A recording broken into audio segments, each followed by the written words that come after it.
RSS महासचिव दत्तात्रेय होसबोले और अब केंद्रीय मंत्री शिवराज सिंह चौहान के जो बयान आए हैं, जिसमें उन्होंने संविधान से की प्रस्तावना से सेक्युलर और सोशलिस्ट शब्द हटाने की मांग की है।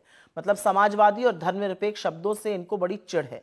लेकिन इससे एक बात पूरी तरह से प्रमाणित है कि अगर बीजेपी को 2024 के चुनाव में ज्यादा सीटें मिल गई होती तो अभी तक हमारा संविधान शर्तिया बदल चुका होता। लेकिन आज शायद यह मौका भी है कि हम 2 मिनट रुककर यह सोचें कि सेक्युलरिज्म और सोशलिज्म इतना जरूरी क्यों है, समाजवाद और धर्मनिरपेक्ष क्यों जरूरी है। यह इसलिए जरूरी है क्योंकि यह सिर्फ हमारे देश की सोच या परिकल्पना नहीं है, यह एक आधारभूत ढांचा है जिसने सबको जोड़कर रखा है, सरकार को, जनता को, कार्यपालिका को, न्यायपालिका को, सबको।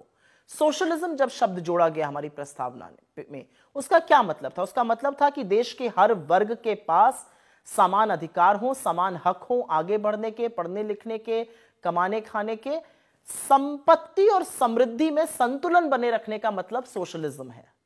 गरीबों को देखकर अंत्योदय की बात की जाए। और सेक्युलरिज्म से ज्यादा खूबसूरत और क्या हो सकता है कि स्टेट की कोई रिलीजन नहीं होगी, मतलब सरल भाषा में कोई भी नीति धर्म पर आधारित नहीं होगी। लेकिन आरएसएस की सोच इसके ठीक 180 डिग्री विपरीत है, उल्टी है। वो उनका सारा अस्तित्व ही इस बात का है कि मुसलमानों से, अल्पसंख्यकों से, दलितों से, पिछड़ों से, आदिवासियों से कैसे हक छीना जाए और उनको कैसे दोयम दर्जे का नागरिक बनाया जाए। उनकी रगों में वास्तव में पूंजीपतियों का और पूंजी कैपिटलिज्म का खून बहता है।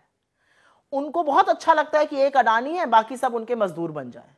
उनको कोई दिक्कत नहीं कि पिछले 11 सालों में अमीरों और गरीबों के बीच में खाई बढ़ रही है। उनको कोई दिक्कत नहीं है कि 1% लोग 50% संपत्ति के मालिक हैं। उनको इन सब चीजों से एक्चुअली कोई फर्क नहीं पड़ता है। और इसीलिए उनको यह भी फर्क नहीं पड़ता है कि नीति निर्माण 1-2 लोगों के लिए हो और बाकी 85 करोड़ लोग 5 किलो राशन की जद्दोजहद में लगे रहें। इनके लिए असल में सबसे बड़े खलनायक तो बाबा साहब अंबेडकर हैं, जिनके संविधान ने इस देश के दलितों को, पिछड़ों को, आदिवासियों को, महिलाओं को, अल्पसंख्यकों को यह हक दिया कि वो अपना हक बराबरी से मांग सके, सम्मानपूर्वक जी सके। ये उनके संविधान से तब भी चिढ़ते थे, तब कहते थे मनुस्मृति पर आधारित होना चाहिए। 1949 से ये प्रतियां जला रहे थे और आज भी सेक्युलरिज्म, सोशलिज्म के नाम सुनकर इनके सीने पर सांप लौटता है।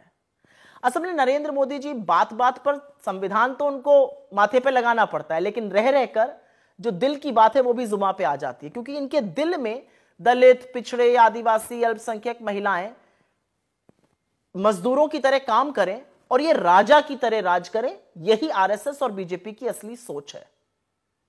लेकिन एक बात याद रखिएगा, और मैं पुनः ये बात दोहराऊंगी कि अगर सीटें ज्यादा मिली होती तो संविधान अभी तक खत्म हो चुका होता, संविधान अभी तक बदल दिया गया होता।